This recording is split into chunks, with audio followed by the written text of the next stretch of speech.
Assalamualaikum warahmatullahi wabarakatuh. Saya Adit Maulana Pratama. NIM saya 12 11 22 11 0072, Prodi Ilmu Komunikasi. Oke, saya akan membahas dari pertanyaan yang perusahaan, yaitu satu, gaya kepemimpinan apa yang muncul dari kasus ini? Gaya kepemimpinan Mr. X adalah otoraksi atau eksploitif autoritatif.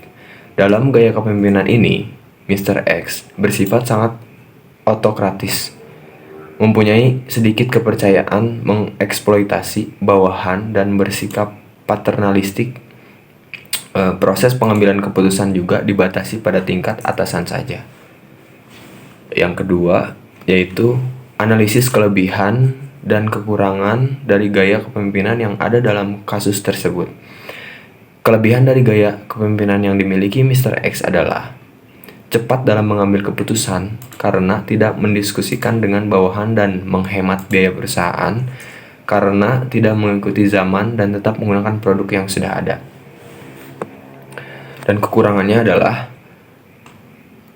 hal tersebut merugikan perusahaan karena tidak mengarah pada visi misi perusahaan, juga membuat karyawan tidak nyaman, sehingga karyawan menurunkan kinerjanya dan kehilangan beberapa karyawan berbakat yang memiliki potensi besar dalam membantu perkembangan perusahaan tersebut.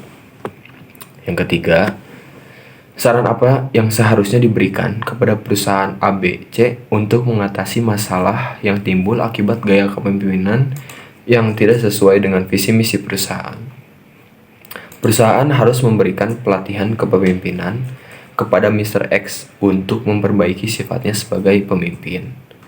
Dan yang keempat, bagaimana peran komunikasi dalam memperbaiki ketidakcocokan antara gaya kepemimpinan dan visi misi perusahaan, yaitu komunikasi dalam organisasi adalah hal yang sangat penting. Pemimpin perlu memiliki kompetensi dalam komunikasi sehingga dapat mengendalikan situasi yang terjadi agar dapat mencapai tujuan dari visi misi perusahaan tersebut. Yang kelima, bagaimana manajer dapat meningkatkan partisipasi karyawan dalam pengambilan keputusan strategis untuk mencapai visi misi perusahaan.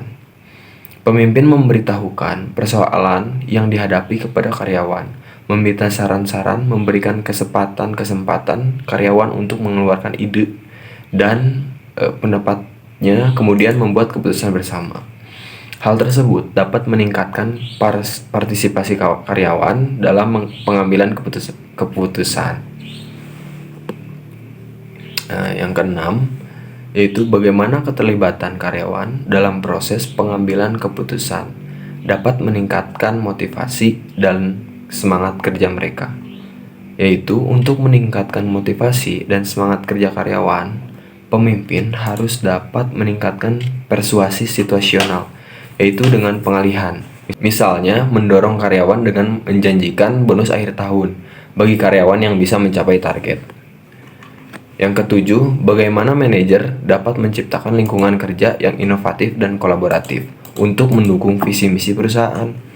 Untuk menciptakan lingkungan kerja yang inovatif dan kolaboratif, pemimpin perlu memperbanyak kegiatan refreshing bagi karyawan, seperti meningkatkan atau memberikan penghargaan kepada karyawan yang berprestasi dan sesekali mengadakan gathering.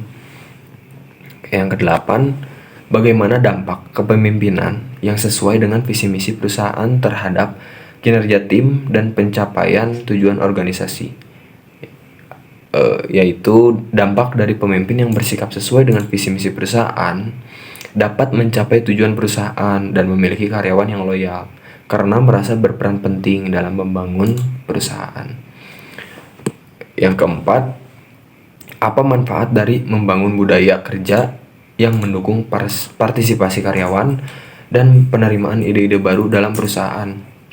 Manfaat dari penerimaan ide-ide baru dari karyawan adalah dapat mempermudah perusahaan dalam pengambilan keputusan dan mengembangkan perusahaan agar tidak ketinggalan zaman.